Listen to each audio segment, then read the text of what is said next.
En France, ces 50 dernières années, la production d'électricité a été multipliée par 3. Aujourd'hui, nous allons voir ensemble comment nous, citoyens, pouvons jouer un rôle déterminant dans cette transition énergétique.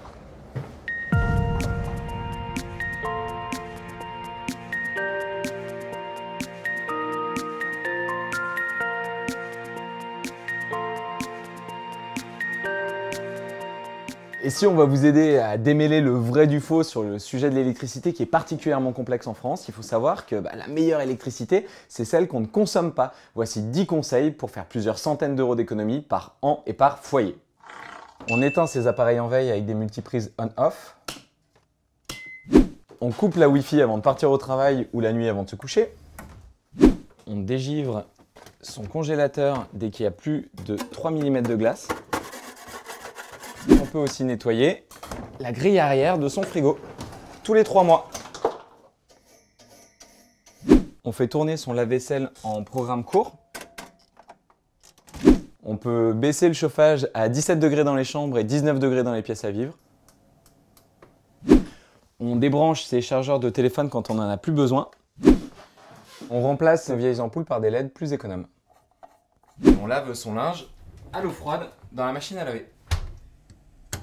Et on remplace son sèche-linge par un tankerville pour laisser le linge sécher à l'air libre.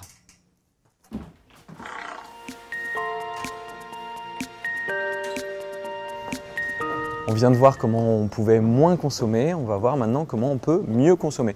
On part à la rencontre des équipes de Greenpeace France qui ont justement mis à disposition un guide qui nous permet de comprendre quels sont les fournisseurs d'électricité vraiment vertueux.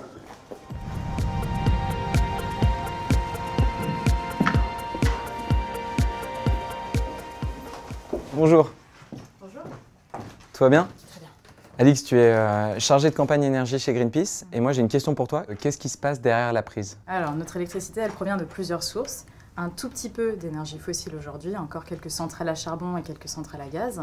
Une petite partie aussi qui vient des énergies renouvelables, moins de 20% aujourd'hui d'électricité. Beaucoup d'hydraulique, de barrages hydrauliques, donc des vieilles installations, et un tout petit peu d'énergie solaire et d'énergie éolienne. Et pour le reste, la grosse majorité, plus de 70% d'électricité, est produite avec du nucléaire, donc 19 centrales, 58 réacteurs, un peu partout sur le territoire français. Et donc du coup, vous avez mis en place un comparateur des fournisseurs d'électricité. Est-ce que tu peux nous le montrer s'il te plaît? Très exactement, ça s'appelle un guide de l'électricité. Le guide de l'électricité. Et quand on arrive sur la première page du guide, en fait, on peut soit taper le nom de son fournisseur pour savoir où il en est. Exactement. Soit on peut regarder un peu, voilà. Donc il y a 4 catégories. La première, c'est les vraiment verts. Donc il y en a 3 dans cette catégorie. Énergie d'ici, Enercop et ILEC. Et puis après, on a la catégorie au fond du trou, quoi, les plus mauvais, les vraiment mauvais élèves. Et donc notamment Total Spring, Direct Energy, Engie et EDF, en fait, qui sont les plus gros. Ceux qui ont le plus de capacités pour investir, mais qui malheureusement mettent ces capacités dans les énergies du passé et vont à contresens de la transition énergétique. On a regardé en fait l'empreinte écologique de chaque technologie permettant de produire de l'électricité. Et en fait, dans notre barème, le nucléaire est très mal noté parce qu'effectivement, il n'émet pas beaucoup de CO2, pas plus qu'une énergie renouvelable par exemple. En revanche, son externalité environnementale, elle est énorme. En termes de consommation d'eau, en termes de déchets nucléaires particulièrement toxiques qui vont le rester pendant des milliards d'années pour certains. Donc dans notre barème, les énergies renouvelables, c'est les meilleures. Après, on considère qu'elles ont aussi une empreinte environnementale. Il ne faut pas la sous-estimer et c'est pour ça que la priorité, c'est bien de réduire sa production et sa consommation d'électricité. Aujourd'hui, en un coup de fil presque, on peut changer de fournisseur. Il n'y a pas d'installation à refaire. Non, tout est très simple. C'est vraiment la principale barrière au changement. Il faut le savoir et le faire savoir. Ça prend quelques minutes de changer de fournisseur. C'est presque aussi simple que de changer de fournisseur d'abonnement Internet ou de téléphone. C'est même plus simple. Et bien, je te remercie, Alix, pour toutes ces explications. C'était très très clair. Merci encore. Merci pour votre accueil. Au revoir. Avec plaisir. Ce 23 mars dernier, nous avons dépassé le Grey Day, le jour où en France, nous avons consommé toutes les énergies renouvelables que nous allons produire cette année. Heureusement, nous individus avons un rôle à jouer grâce aux coopératives de production d'électricité citoyenne.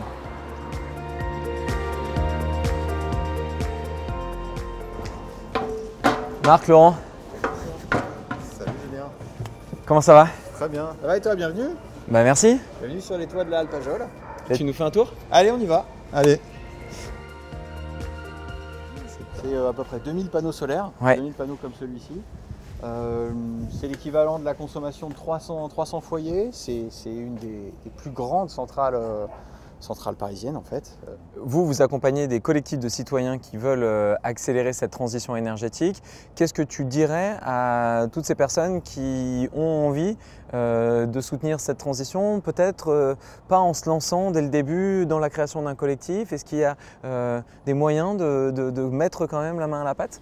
Justement, chacun peut faire avec ce qu'il a. C'est-à-dire que si on a du temps, comme le disait Laurent, on peut s'impliquer dans un projet près de chez soi. Si on n'a pas forcément de temps, et Dieu sait qu'en ce moment on n'en a pas tous souvent, on peut avoir un petit peu d'argent aussi, on peut les soutenir ces projets en mettant son argent au service de ces projets.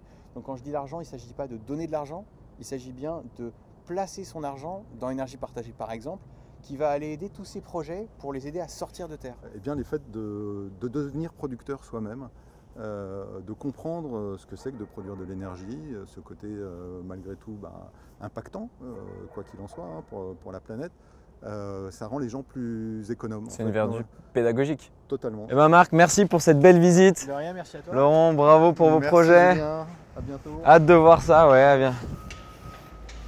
Finalement, cette transition énergétique, c'est une formidable opportunité, celle de se réapproprier notre consommation, celle de valoriser des entreprises qui ont du sens, et puis celle de réancrer le lien social directement sur notre territoire.